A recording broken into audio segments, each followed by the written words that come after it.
¿Qué tal, jóvenes? Les habla su profesor, el doctor Carlos Alberto Torres Cantero. Vamos a iniciar con la sesión número 5, que es la unidad 3, procesamiento paralelo. Vamos a comenzar con el primer tema, que son conceptos de procesamiento paralelo. La computación paralela es una forma de cómputo en la que muchas instrucciones se ejecutan simultáneamente, o sea, en paralelo. Basados en el principio de que problemas grandes a menudo se pueden dividir en unos pequeños, que luego son resueltos simultáneamente.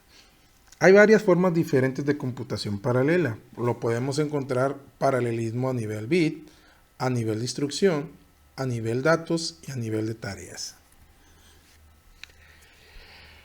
La computación paralela se ha empleado durante muchos años, sobre todo en la computación de altas prestaciones, pero el interés en ella ha crecido últimamente debido a las limitaciones físicas que impiden el aumento de la frecuencia, como el consumo de energía.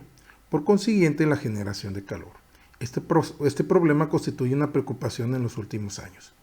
La computación paralela se ha convertido en el paradigma dominante en las arquitecturas de computadoras, principalmente en forma de procesadores multinúcleos. ¿A qué es lo que nos estamos refiriendo? Yo, como les comentaba anteriormente, jóvenes, la arquitectura de las computadoras es exactamente la misma desde 1943, que fue la de von Neumann. La arquitectura que se ha tenido es lo que les comentaba en las clases pasadas de la CISC y de la RISC, ¿sí? Que tenemos un buffer o tenemos unos canales en el cual todos a su vez, ambos o todos a su vez quieren pasar por el mismo canal, que ese es el conocido problema de von Neumann, que todos quieren pasar por aquí. Hasta el Pentium 4, todas las arquitecturas venían siendo exactamente las mismas. Incrementaban la frecuencia y aumentaban el bus, pero se volvían lentas. Ahora, con la creciente computación paralela, lo que tratan de hacer es de que evitar este bus, este cuello de botella.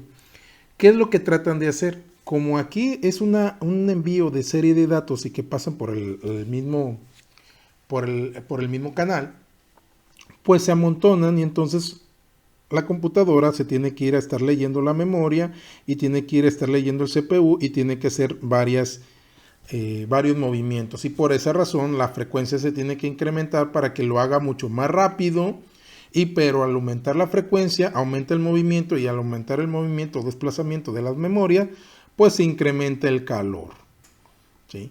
Entonces, para evitar eso, ahora lo que están haciendo es poner la CPU y poner las memorias y que sea en paralelo para que sea menos movimiento, para que todas las tareas se hagan de una sola vez, que no estés haciendo tantas transferencias, porque estas transferencias requieren energía y esa energía es consumo y ese consumo es calor disipado, ¿sí? Es por esa razón que se metieron a lo que es la computación paralela. La computación paralela se puede clasificar según el nivel de paralelismo que admite su hardware. Equipos con procesadores multinúcleos y multiprocesadores, que tienen múltiples elementos de procesamiento dentro de una sola máquina. Los clústeres, los MPPS y los grids. Se utilizan varios equipos para trabajar en las mismas tareas. Muchas veces, para acelerar las tareas específicas, se utilizan arquitecturas especializadas de computación en paralelo junto a procesadores tradicionales. Aquí existe una ley, que es la ley de Amdahl, que es la máxima aceleración posible de un programa como resultado de la paralelización, ¿sí? Entonces, la ley de Amdahl les dice cuánta aceleración, ¿sí?, o la máxima aceleración que va a existir en el procesamiento de programas paralelos. Bueno, esto se lo pongo como nota, por si alguien lo quiere investigar o lo quiere ver. Ahí está la ley de Amdahl. Los tipos de computación paralela. Les había comentado, existe el paralelismo a nivel bit. Este paralelismo, en la década de los 70 hasta alrededor del 86, la aceleración en la arquitectura de computadora se lograba en gran medida duplicando el tamaño de la palabra en la computadora, la cantidad de información que el procesador puede manejar por ciclo. El aumento del tamaño de la palabra reduce el número de instrucciones que el procesador debe ejecutar para realizar una operación en variables cuyos tamaños son mayores que la longitud de la palabra.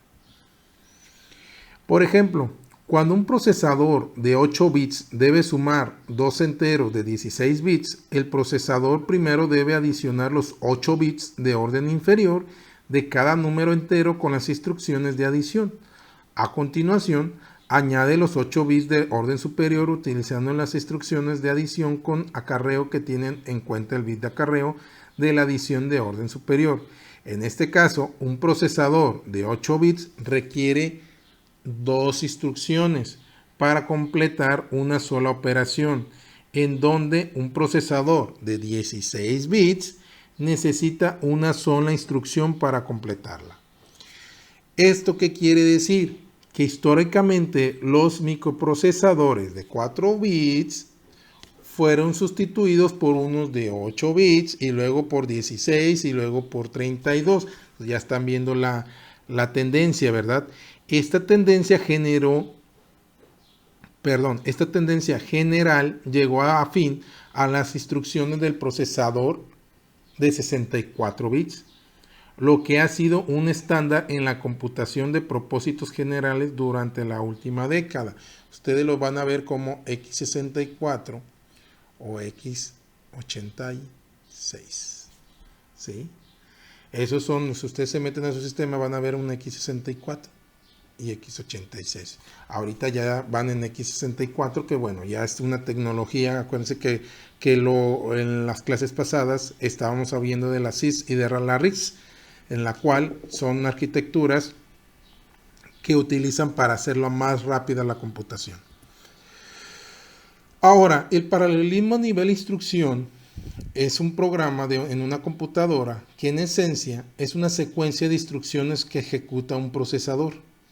Estas instrucciones pueden reordenarse y cambiarse en grupos que luego son ejecutadas en paralelo sin cambiar el resultado del programa. Esto se conoce como paralelismo de instrucción.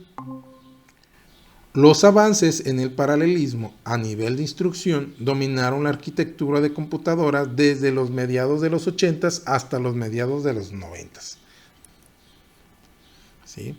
Entonces, en otras palabras, cuando estamos hablando de instrucción, estamos hablando que ya son programas en el cual tenemos que hacer programas que tengan un orden, en el cual tienen un orden, pero cuando nosotros lo estamos transfiriendo, ese orden puede llegar a cambiar dependiendo la velocidad o dependiendo la importancia que vaya a tener esa instrucción. Los procesadores modernos tienen un pipeline. Este pipeline se denomina también canalización, ¿sí?, de instrucciones de varias etapas. Cada etapa en el pipeline corresponde a una acción diferente que el procesador realiza en las instrucciones correspondientes a la etapa. Un procesador con pipeline de n etapas puede tener hasta n instrucciones diferentes en diferentes etapas de finalización. ¿Qué quiere decir? Que el pipeline quiere decir que ustedes pueden llegar a tener un conjunto de instrucciones en el cual van a estar trabajando en paralelo. De mientras unas pueden estar terminando, que están terminando, otras pueden estar llegando a terminar, u otras estén a la mitad, u otras estén iniciando. ¿Sí? Eso es lo que se le llama paralelismo en pipeline, ¿sí?, que tiene varias etapas. Luego tenemos lo que es superescalar.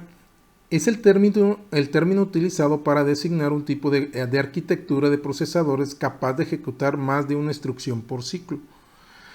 En otras palabras, hace referencia a una máquina diseñada para mejorar la velocidad de ejecución de las instrucciones escalares. Ahora, aquí ya estamos hablando de instrucciones escalares, ya que en la mayoría de las aplicaciones, la mayor parte de las operaciones se realizan con cantidades escalares. De ahí viene su nombre de superescalares. La esencia del enfoque superescalar es su habilidad para ejecutar instrucciones en diferentes causas de manera independiente y concurrente. El concepto puede llevarse más lejos permitiendo que las instrucciones se ejecuten en un orden diferente del programa.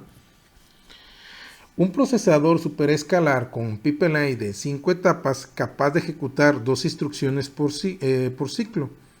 Puede tener 2 instrucciones en cada etapa del pipeline para un total de hasta 10 instrucciones ejecutadas simultáneamente. Por ejemplo, lo que les mostraba anteriormente viene siendo un superescalar, en el cual va a estar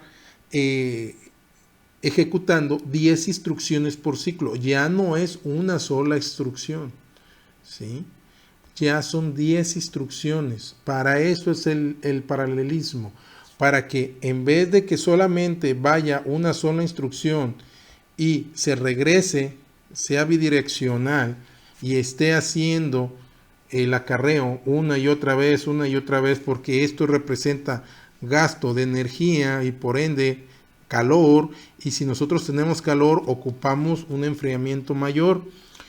Lo que tratan de hacer es, en vez de poner una canalización, van a poner varias canalizaciones para que hagan varias instrucciones a la vez.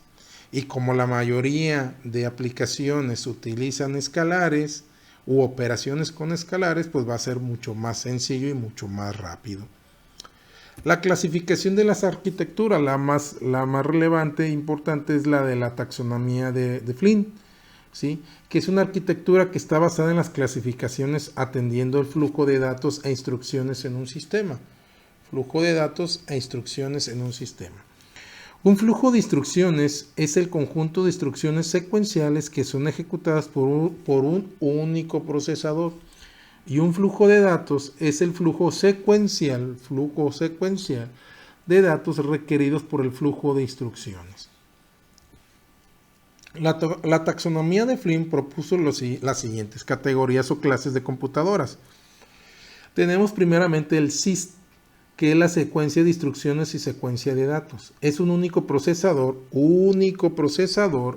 que interpreta una única secuencia de instrucciones para operar los datos almacenados en una única memoria. Los monoprocesadores caen dentro de estas categorías, por ejemplo, Pentium 1, Pentium 2, Pentium 3, Pentium 4. El SIMS es una secuencia de instrucciones y múltiples secuencias de datos. Una única instrucción máquina controla paso a paso la ejecución simultánea y sincronizada de un cierto número de elementos del proceso. Cada elemento del proceso tiene una memoria asociada, de forma que cada instrucción es ejecutada por cada procesador con un conjunto de datos diferentes. Los procesadores vectoriales y matrizales pertenecen a este tipo de categorías. Luego tenemos el MIST, múltiples secuencias de instrucciones y una secuencia de datos. Se transmite una secuencia de datos a un conjunto de procesadores, para uno de los cuales se ejecuta una secuencia de instrucciones diferente. Esta estructura nunca ha sido empleada. Luego tenemos el MINT, múltiples secuencias de instrucciones y múltiples secuencias de datos. Un conjunto de procesadores, aquí ya estamos hablando de conjunto de procesadores, ejecutan simultáneamente paralelismo secuencias de instrucciones diferentes con un conjunto de datos diferentes. Los SMP o multiprocesadores simétricos, los clúster y los sistemas NUMA, que son acceso no uniforme a memorias, son ejemplos de esta categoría. Los clúster vienen siendo un conjunto de computadoras de monoprocesadores independientes, ¿sí?, o de SMP que se interconectan. ¿Qué se refiere otra vez? Multiprocesadores simétricos que se interconectan. Entonces, la organización de MIMT, los procesadores son de uso general. Cada uno es capaz de procesar todas las instrucciones necesarias para realizar las transformaciones apropiadas de los datos. Los MIMT se pueden subdividir además según la forma que tienen los procesadores para comunicarse. Si los procesadores comparten una memoria compartida y los procesadores se comunican uno con otro a través de esa memoria. Aquí, por ejemplo, tenemos la organización de la taxonomía de Flynn. Se puede dividir en SIS, en secuencias de instrucciones secuenciales de datos, en secuencias de instrucciones y múltiples secuencias de datos, en secuencias de instrucciones y una secuencia de datos, y en múltiples secuencias de instrucciones y múltiples secuencias de datos. Entonces, dentro de la primera tenemos lo que son los monoprocesadores, luego tenemos lo que son los procesadores vectoriales y matriciales.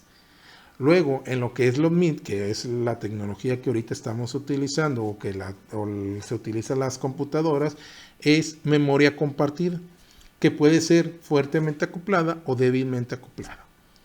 Si es fuertemente acoplada, lo podemos dividir en SMP, multiprocesador simétrico, o en NUMA, acceso uniforme a la memoria, no uniforme a la memoria, perdón. Y débilmente acoplada, los clústeres. El multiprocesador simétrico, hasta hace poco, prácticamente todas las computadoras personales y estaciones de trabajo utilizaban un único procesador de uso general, que es lo que les comentaba, Pentium 1, Pentium 2, Pentium 3. A medida que aumenta la demanda de mayores prestaciones y dado que el costo de los microprocesadores continúa reduciéndose, los fabricantes han introducido los sistemas multiprocesadores simétricos, que vienen siendo los Core.